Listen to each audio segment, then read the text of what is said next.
So is it just me that feels like we just completed earnings and now it's happening all over again? What's going on, guys? It's Ricky with TechBud Solutions, and a super big week when it comes down to big tech and what they are doing when it comes down to reporting earnings. Let me go ahead and start sharing my screen so you guys can see exactly what it is that we're looking at. Yes, believe it or not, through all the sell-in pressure that Tesla has experienced in just 2024, yes, in just 2 days, Tesla is going to be reporting earnings after the market closes. So I wanted to share with you the top 5 stocks that I'm going to be paying attention to this week as they report earnings. And then all I want you to do in return is to share your top stock in the live chat. So you do have to be subscribed to the channel. Just click subscribe.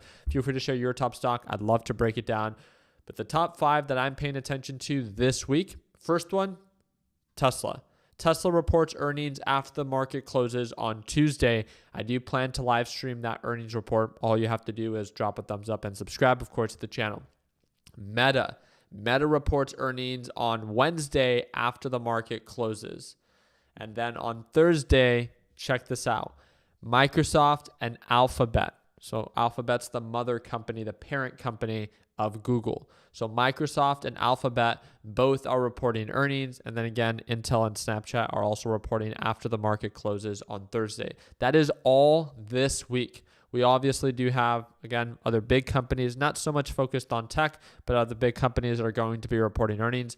Verizon reports tomorrow right before the market opens. We have General Motors, UPS, all reporting on Tuesday before the market opens. We have Boeing. I actually want to pay attention to Boeing very quickly. Do you guys remember Boeing was going through all that sell-in pressure because of all that bad news that it continued to experience because of its planes like falling apart and all those whistleblowers? Do you guys remember all of that?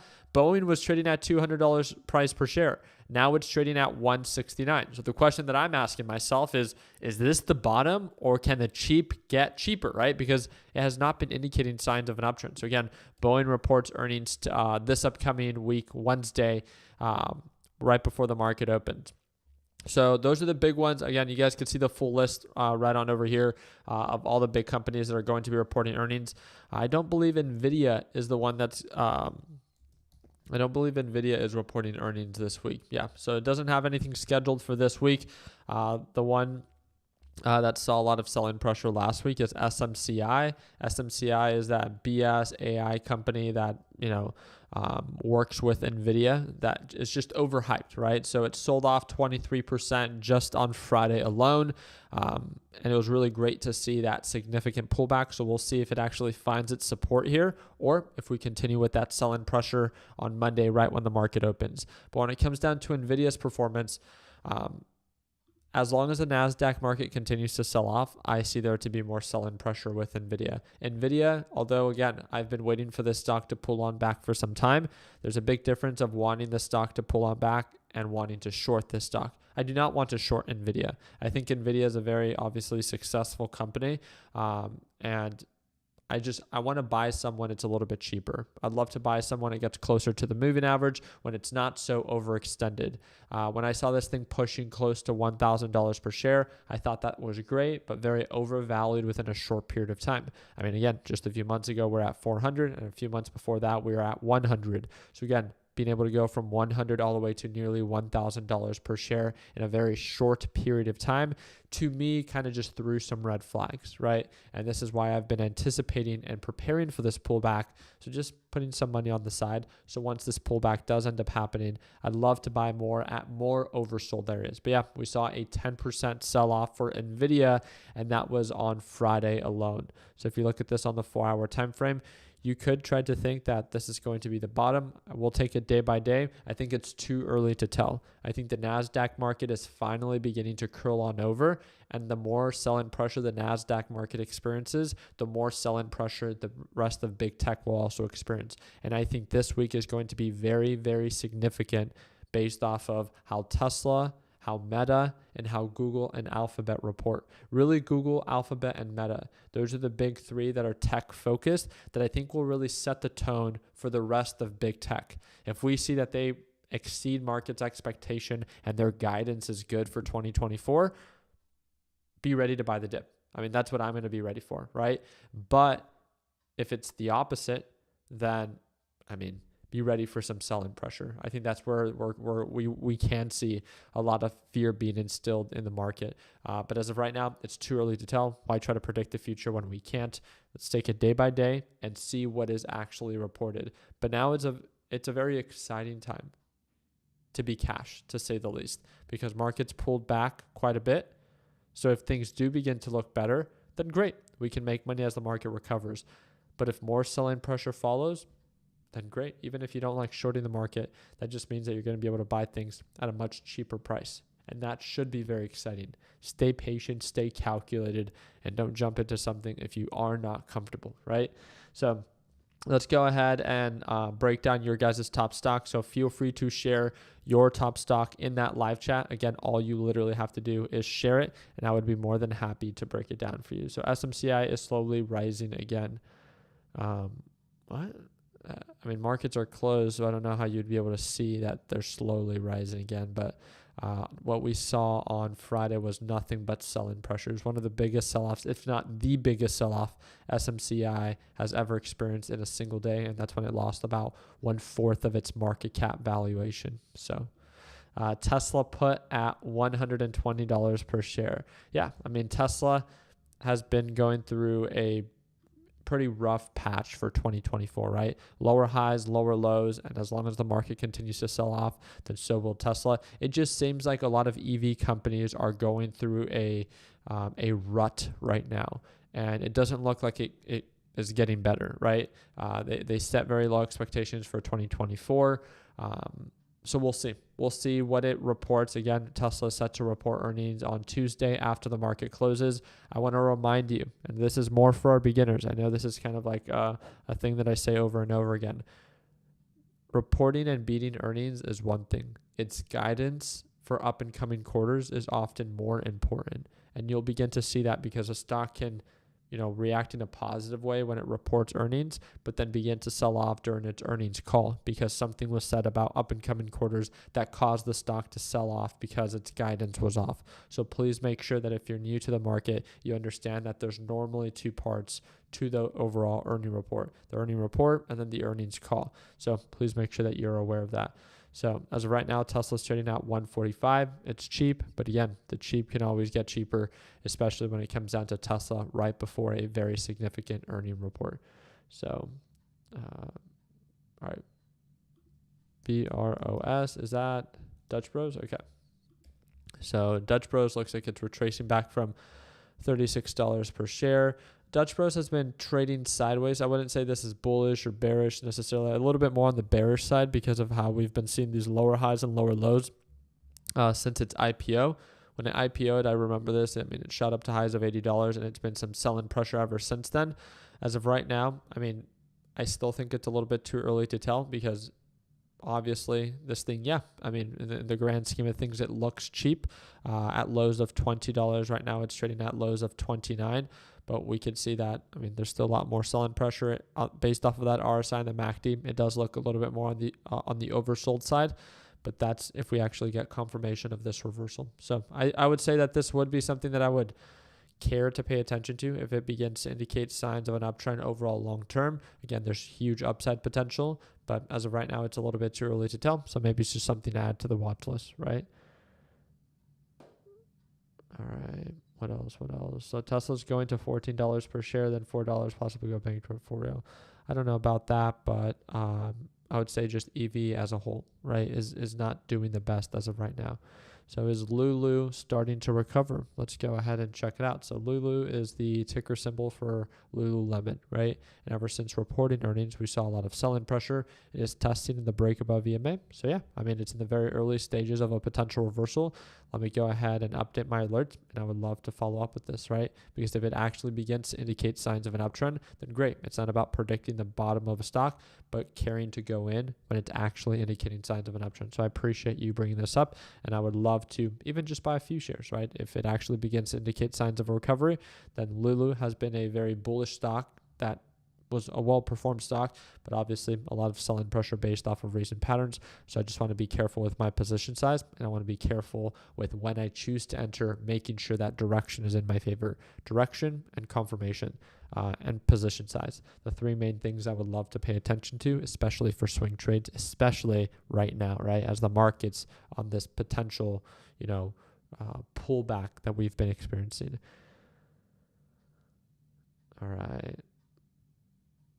Let's see. MU. So MU is Micron Technologies, right? So MU is Micron Technologies, a pretty nice pullback down to the moving average on the 4-hour time frame. On the day chart, still looks really, really overbought. So this is kind of where you have to gauge, hey, has this pulled back enough? Or is this just the beginning where we're going to begin to sell off? Is this enough of a pullback that it begins to recover, or just the beginning where it's going to continue to sell off? This is something for you to determine. As of right now, it's too early to tell.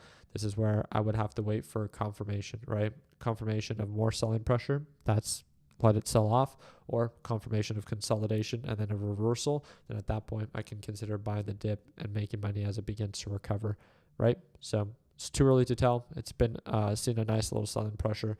So now we just set alerts and wait for direction to be a little bit more clear. We allow it to choose its side. Do you want to be bullish or do you want to be bearish? So let's see.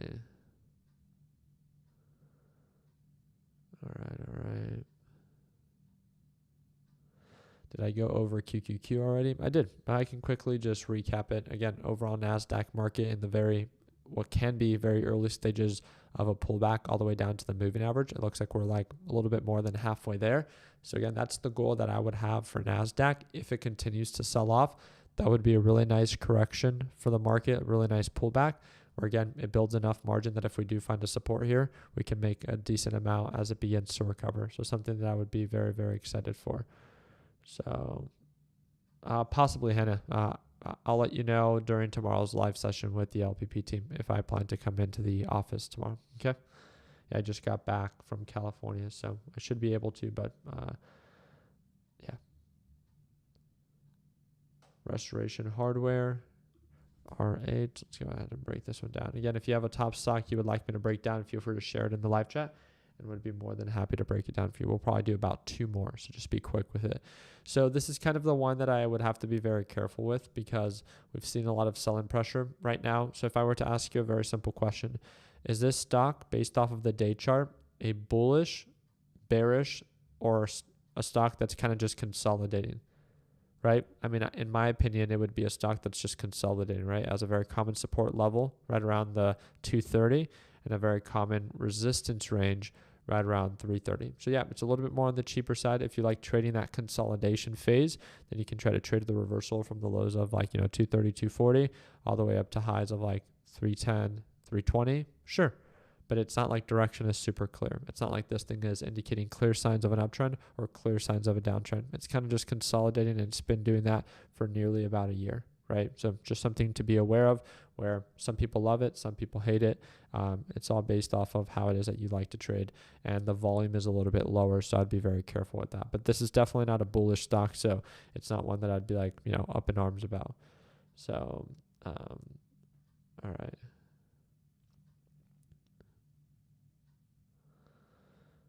All right, GL, what is that? Globe Life. Yikes. Super low volume right away. I know this isn't a stock that I would like to trade. Yeah, no. So it looks like it aggressively sold off. I would have to look into why it sold off.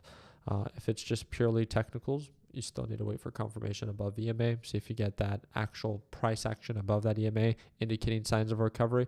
As of right now, we've seen it many times where a stock can sell off, a stock can try to recover, get rejected off EMA, and then continue to make lower lows and lower highs. So as of right now, it would just be too risky to try to blindly buy the dip, hoping that that thing is just going to automatically begin to recover. So Johnson & Johnson on the day chart, just a lot of consolidation. You're either a fan of it or you're not. And you can see from its low points of 143 to its high points of 160. Some people like to trade that. Some people don't. But yeah, I can see why you're paying attention to it. Previous support range, if we get that break above EMA, making its way back up, you just have to be very, very, very good at entries, exits, taking profit, and also cutting losses if there's a break of pattern. But I can definitely see that if you like trading reversals, you could potentially like trading this. So what do you think about ARM will bounce? Okay, that's going to be probably one of the last ones. So ARM has been getting absolutely destroyed, right? Finally, this thing has been trading sideways. Finally seen some selling pressure retracing after a huge gap up. This was a complete pump and dump. I made videos about it when it gapped up. I was just anticipating for this thing to sell off. Finally, it sold off. And I mean, there's nothing else to it. The hype is fading. The price action is now following. I think this thing can go lower for longer. It's just, this is all manipulation, right? Finally, we're seeing a lot of selling pressure that now it's gapping back down. But I want you to see, we talked about ARM, right? In advance. Do you guys remember when I would make videos about this thing being overvalued? It's not about an if, but it's a when. It's always like this. ARM is one example. SMCI is another example. Huge gap up, right? What's the other one that we want to talk about? Coin is the other example that within it's still in the very early stages because Bitcoin is still going through its, rut right now, but we'll see if it actually begins to sell off, right? What was the other one that we've been watching and waiting for it to pull on back? I'll have to double check, but DJT, right? DJT. We were waiting for this one all the way up here. Finally sold off back to previous lows. So the list goes on. When it comes down to these like overhyped companies within a very short period of time, all I ever try to focus on is one thing, and it's knowing when to take profits. And I'm never perfect, right? I've called out entries. I've called out exits and overbought levels way too early sometimes, and I see that. I'm not here to sugarcoat it. I know that like anytime something becomes overbought, my biggest focus is always to encourage a beginner to take profits because I know how quickly those stocks can begin to turn on you. With DJT, with SMCI, with ticker symbol ARM, with coin, right? When there's a lot of hype behind a stock or an industry, it's hard to see through all of that manipulation and all of that really hype because you get really excited of, hey, this thing can go higher for longer. And I do agree, right? But as you begin to gain a little bit more time in this market, you begin to understand the importance of taking profits just anytime something is overbought and not overcomplicating it. So, all right. But other than that, again, a very significant week when it comes down to earnings. We have Tesla, Meta, Google, and Microsoft all reporting earnings this week. I do plan to live stream some of them, and all I literally ask you to do is subscribe to the channel, drop a thumbs up, and I'll take care of the rest. Okay, so I hope to see some of you guys for our live trading session tomorrow right at Market Open. It should be quite some fun. And if you want to tune on in, again, all you literally have to do is click that second link in the description down below. And tomorrow, right at Market Open, you'll be able to see me go live. Just make sure that once you sign up, you watch the first 3 videos in the lesson library, and that will show you exactly how it is to tune on in into our live trading session. I appreciate your time. Hope that earned a thumbs up. I wanted to keep today's video super short and sweet. And if you have any questions whatsoever, hit me up on Discord. The link is down below. Don't be a stranger. Would love to answer any questions you might have, but you have to reach out. Appreciate your time. Like always, let's make sure that we end the year on a green note. Take care.